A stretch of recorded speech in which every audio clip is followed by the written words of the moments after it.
Eu selecionei os erros mais comuns. O primeiro erro que eu notei é o seguinte: é evitável o uso de preposições no título. O segundo erro comum é usar uma linguagem rebuscada, quer dizer, usar a mesma linguagem técnica da nossa fonte. Imagine que você vai entrevistar um jurista. O jurista tem uma linguagem muito técnica, uma linguagem jurídica. E qual é a missão do jornalista? É traduzir essa linguagem jurídica, ou imagino que seja um economista, é traduzir a linguagem econômica numa linguagem acessível às pessoas comuns, para ver compreensão. Tem aqui um exemplo. No âmbito de melhorias no setor das telecomunicações, o governo angolano lançou um concurso público sobre despacho presidencial em número 61/19 de 30 de abril, que determinou a abertura de um novo concurso para atribuição do 4º título global unificado para a prestação de serviços públicos de comunicações eletrônicas na modalidade de concurso limitada por prévia qualificação, e seus procedimentos são conduzidos por um grupo técnico e blá, blá, blá, blá. Este é o lead que o Sérgio fez. Sérgio, reconhece, o Sérgio caiu a linha. Este é o lead da notícia sobre telecomunicações. Esse lead está muito rebuscado, está muito difícil de compreender. Okay? O que o Sérgio quis dizer com este lead é que o governo angolano abriu um concurso público para encontrar a 4ª operadora de telefonia. Vejam a diferença entre esta frase, vou aqui sublinhar com uma tinta diferente, com uma cor diferente. Vejam a diferença entre esta frase que está sublinhada em amarelo e este lead todo que o Sérgio fez para esta notícia. É muita diferença. Aqui eu simplifiquei. Governo angolano abriu concurso público para encontrar a 4ª operadora de telefonia. E essa mesma frase é o que o Sérgio quis dizer aqui no lead.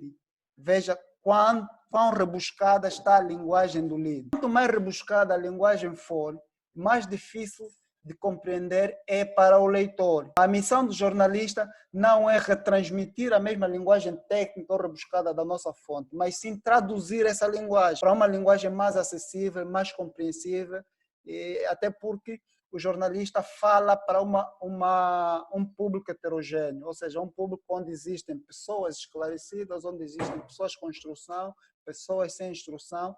É um público misto, ok? Então você tem que falar para todos, comunicar para ser compreendido. Para resumir, temos que tornar a linguagem técnica, traduzir a linguagem técnica numa linguagem mais acessível para o nosso público e não fazer como que uma caixa de ressonância, retransmitir o discurso da nossa fonte tal e qual. Não. Temos que traduzir. Se é uma linguagem jurídica, temos que traduzir numa linguagem mais simples. Se é uma linguagem econômica, temos que traduzir os números numa linguagem mais simples. E é essa a missão do jornalista, e não limitar-se a retransmitir. O erro mais comum que foi cometido tem a ver também com o título. No título, o verbo tem que estar sempre no tempo presente, estar sempre no modo indicativo. No caso daquele trabalho que nós fizemos, só um minuto, peço desculpa. Eu já te ligo, agora estou ocupado. Te ligo assim que terminar. No exemplo que nós tivemos das crianças na Willa, lembra-se das crianças que nasceram sem o HIV-Sida? Nesse exemplo, como é que foi o título? O título foi 16 crianças nascem sem HIV, sem o SIDA nascida. 16 crianças nascem sem HIV-Sida. Ok. Imagine que seja um acontecimento, eu fiz a entrevista a semana passada. Tendencialmente, que é para quem está a começar, a intuição que nós temos é escrever nasceram 16, ou seja, colocar o verbo no passado. Nasceram 16 crianças sem HIV-Sida na Willa. Mas, ao invés disso, temos que colocar o verbo no presente para não envelhecer a notícia. Devemos escrever, nascem 16 crianças sem HIV-Sida na Willa. Okay? O verbo do título, o verbo tem de estar sempre no tempo presente e no modo indicativo. Isso por quê? Porque no título, mesmo que a notícia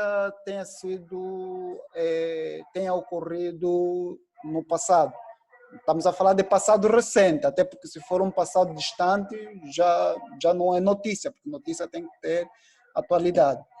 O quinto erro mais comum que foi cometido tem a ver com os números.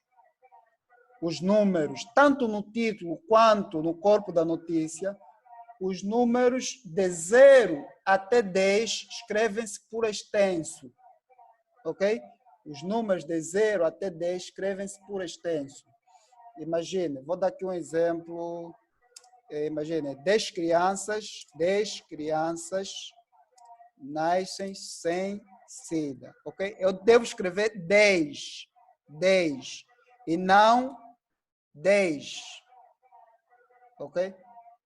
10 crianças, por extenso. Os números de 0 a 10 escrevem-se por extenso. Agora, do 11 em diante, escrevem-se em numerário mesmo. Vamos lá, 11 crianças foram abandonadas. Está escrito em numerário, eu coloco o número mesmo, 11. Se for um número de 10 abaixo, eu coloco por extenso. Por exemplo, 9 crianças, escrevo 9. Se for 8, escrevo 8. E assim sucessivamente. Agora, para números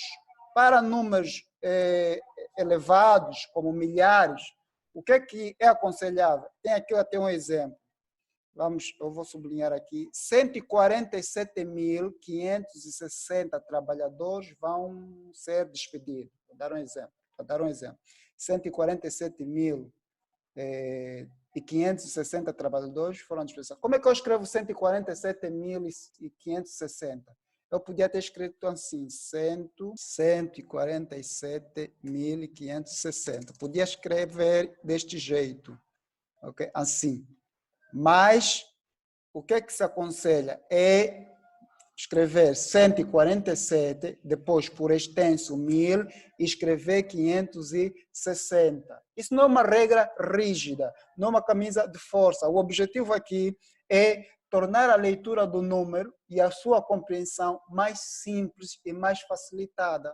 Imagine que você tem que escrever, estás a fazer uma matéria de economia, tens que escrever, por exemplo, 34 milhões e 950. É um número muito extenso. Ok?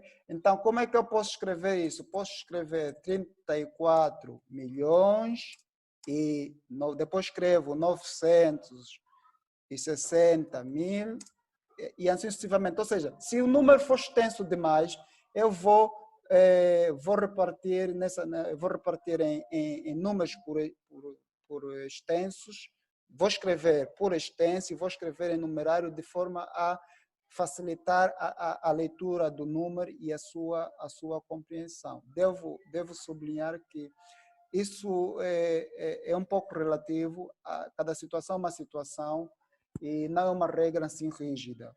Mas aqui a ideia, quanto mais facilitares a leitura, quanto mais facilitares a vida de quem está a ler, melhor.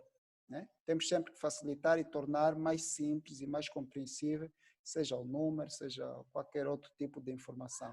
O sexto erro que eu notei, que vocês cometeram muito, tem a ver com a utilização dos sinais de pontuação. Não se separa o sujeito do verbo com vírgula. Não se pode. Você não pode separar o sujeito não pode separar o sujeito do predicado ou do verbo. Vamos dar aqui um exemplo. Eca, vamos lá, tá aqui. Eca deixa de produzir e 47 trabalhadores serão desempregados. Bem, esse até não vem ao caso, não é se calhar o exemplo mais acertado, mas vou escrever aqui um outro exemplo. Ministro Batista reclama